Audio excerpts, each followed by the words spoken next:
Slow down and move over. It's a phrase law enforcement uses to remind us to hit the brakes or change lanes when emergency crews are stopped on the side of the road. In Florida, like every state, it is the law. But recently, Katie LaGrone revealed how Florida's move over law isn't having much of an impact on preventing roadside crashes.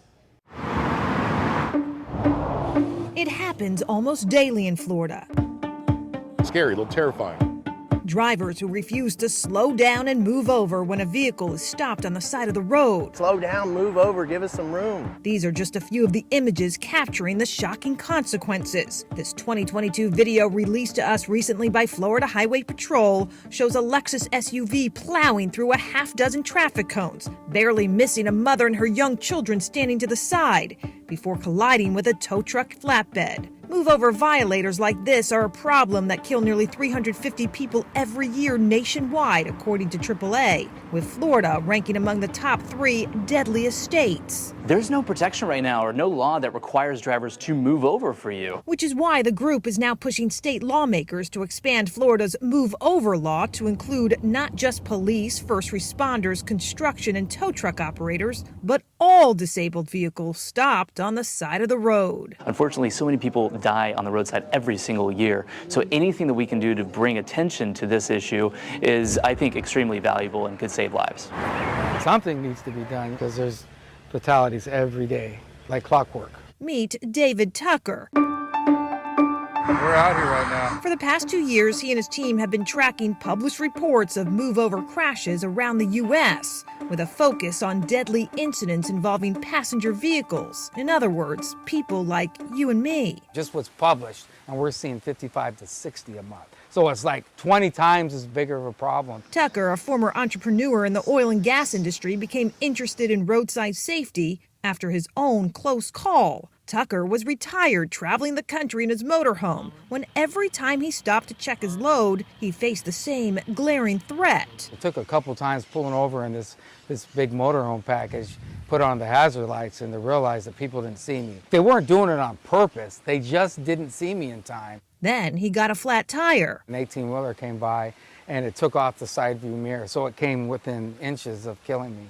And I dove out of the way, and I was like, this is bad. The near miss forced Tucker out of retirement and into what he describes as a personal mission. What happened if one of my kids had this accident? And then I thought, well, I could have done something. So the startup guy started Emergency Safety Solutions, a company aimed at eliminating roadside crashes with the use of technology that already exists. So this is our system. Wow. These are your standard passenger vehicle hazard lights. Tucker's company gave them a boost. The automated or manual enhanced hazards flash about 3 hertz per second faster than current standards. That's a dramatic difference. When we use this on the side of the road, people come up to us all the time and they say, how do I get that? Hazard reported ahead. And this digital alert system warns drivers of a disabled vehicle up to 4 football fields away. The alerts can also be sent to your phone through common navigation apps. I thought there was a reason why it wasn't done yet, because it's such a simple, we're just combining proven technologies to give you a better forward collision warning system. Tucker's team is working to get car makers to voluntarily include the technology in new cars. Tesla, he says, has already committed. And while the feds have deemed his devices legal, Tucker hopes what he stumbled on will eventually lead to new federal safety standards. Seatbelt laws took like 30 years or so to really come into its being. Dr. Ricardo Martinez is an unpaid advisor to the company and former head of the National Highway Traffic Safety Administration. I think the challenges technologically are not really big there. It's just a matter of having the will to move forward. It was completely preventable. Should have never happened.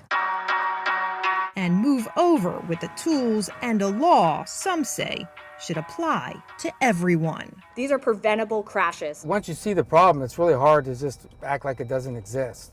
A federal spokesperson told us before new standards are adopted, the agency must first demonstrate a safety need and prove the new requirement would help solve that need. It's something Emergency Safety Solutions is still working to prove.